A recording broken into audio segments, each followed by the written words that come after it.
Okay, we're now joined in the infield media center by tonight's second-place finisher, driver the number 33, Jimmy John Chevrolet, Kevin Harvick. Kevin, tell us about your run.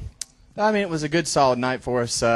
We couldn't quite match the speed of the 18 early in the race and even the 20 there on the long run, but I felt like we probably had a third-place car. 22 would fall off real bad after about 20 laps, and but for us it was all right, and 4 tires wound up being the right call at the end, and bottom kind of got bottled up there. I thought we were sitting in the catbird seat, and 18 drove around the outside. They didn't tell me that. Yeah. Damn, I feel better now. We're also joined by tonight's third-place finisher, driver the number 22, Discount Tire Dodge, Brad Keselowski. Brad, tell us about your run. Just exciting night for us and for this team. God, I use the word exciting. I've been trying not to use that. I'm sorry. I know how much you guys hate that word, so I'm trying to find a new word. So if you got one, let me know, Edder. But anyway, everything went pretty well tonight. Did what we needed to do. Led laps. We were fast. We just needed a little bit more long run speed. We just fell off too much. So, that's something to work on. We'll keep doing that and keep having successful runs like this. And really proud of my team to have the points lead with a brand new team, 6 races into the year. That's pretty cool. That's really special. So feel good about it. That's like a win in its own.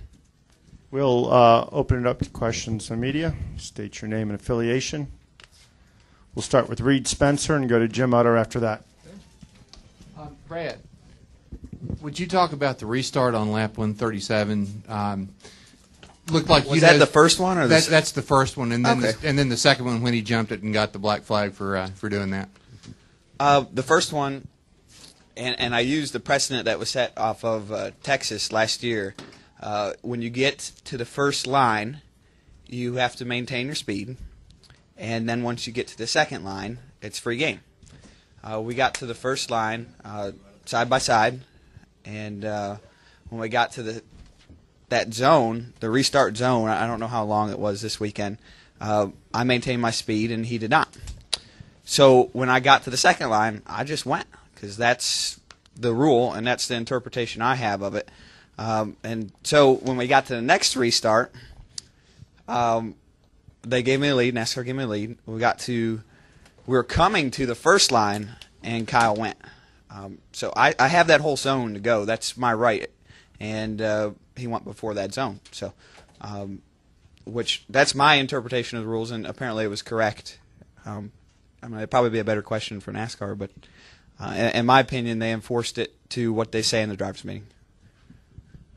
Well, before we go to Jim, we'll introduce our highest finishing Ray Bestos Rookie of the Year candidate, driver the number 6, Roush Fenway Racing Ford, Ricky Stenhouse Jr. Ricky, tell us about your run.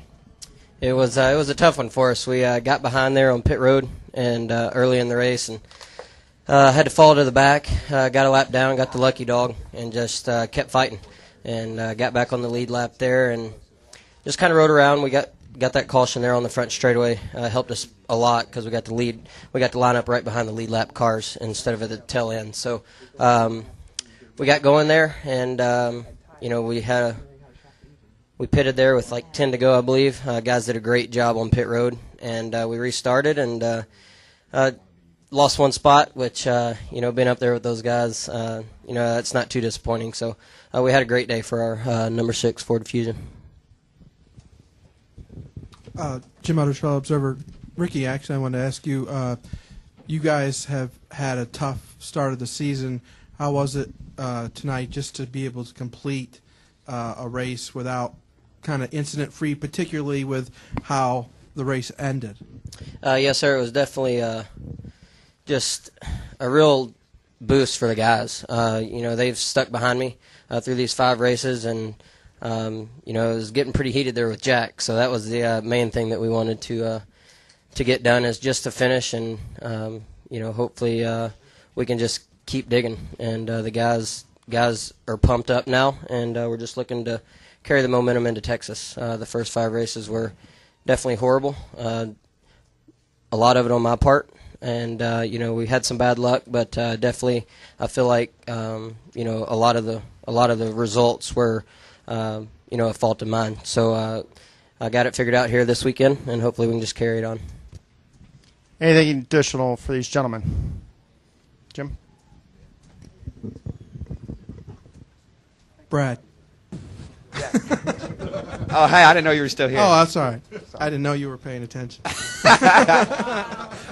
Ouch. You touched on this, but having the points lead and how you guys have been able to perform so far this season, how much does that say about this team that basically started from just pretty much scratch, right? Well, it makes me just feel good. It's I'm sorry. It's all right to feel good, But we did this move, over the off season, or I guess I made it before the off season was really there. It was, one of the toughest moves I think you could ever make in professional sports.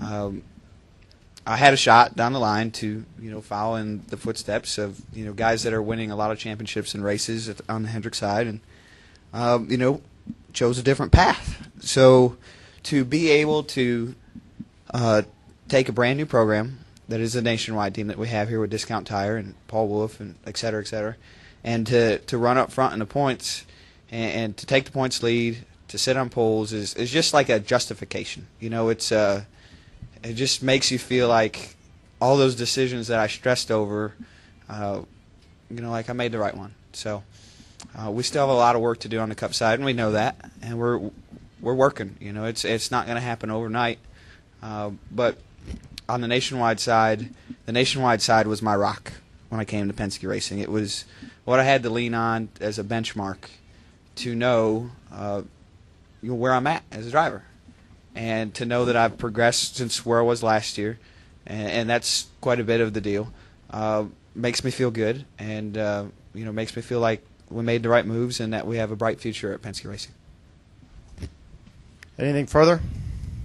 Gentlemen, congratulations, and thank you for your time.